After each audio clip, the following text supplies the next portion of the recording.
Welcome to Integrated Math 3. On this episode, Stevenson will demonstrate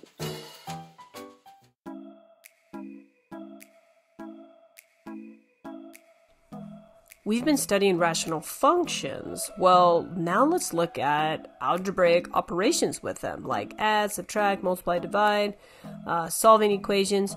So we're going to focus on adding and subtracting rational expressions to start for these next couple days, but then we're going to use those as guidance when we get into equations. So I have lots of examples here for you. Let's begin. When we have common denominators within fractions, adding or subtracting fractions is pretty straightforward. Basically, they have a common denominator, so we're going to add the numerators. Okay, not too bad. We can do it when it's numerical. Now, what happens when there's variables in there? Don't panic. We can apply the same reasoning here. The denominator's the same, and we're going to add x plus 3x. Now, let's do like terms. 1x plus 3x's is 4x's.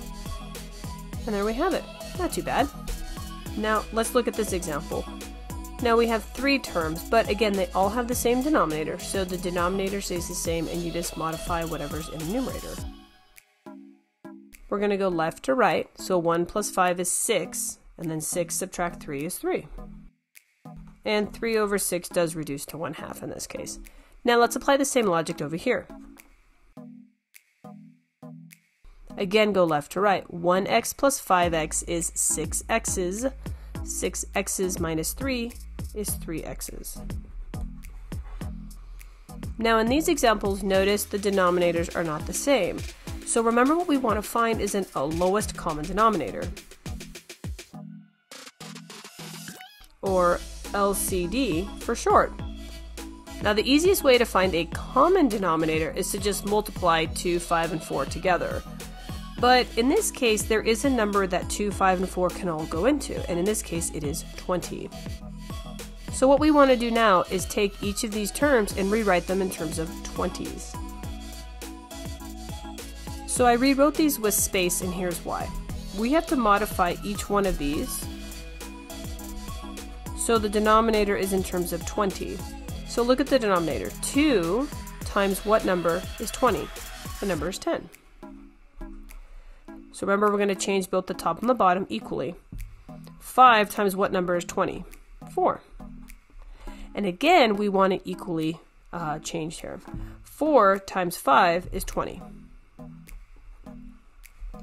Now let's modify our new fractions. 3 times 10 is 30. 2 times 4 is 8.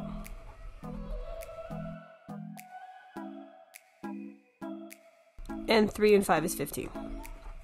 Now this looks like one of the problems we just got done doing, right, above? Now the denominators are all the same, so we can rewrite it as one fraction. 30 plus 8 is 38. 38 take away 5 is 33. Now we can apply this same method to variables. Let's see what it looks like. So my denominators are 2, 5, and 4, and again, I can use the same LCD.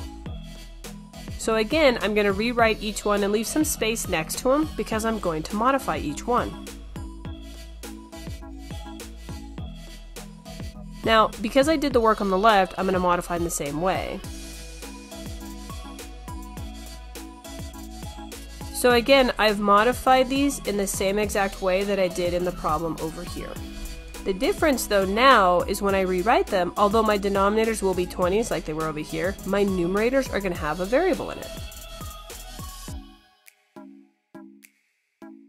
Now I'm going to combine like terms. So 30x's plus 8x's minus 15x's is going, so 30x's plus 8x's is 38x's. 38 minus 15 is 23x's. And I can realize I made a mistake over here. So what I hope you got from this example here is when you have denominators that are different, you find a common denominator. And even if the numerator has variables in it, as long as they're like terms, they can be combined in the same exact way we do our regular fractions.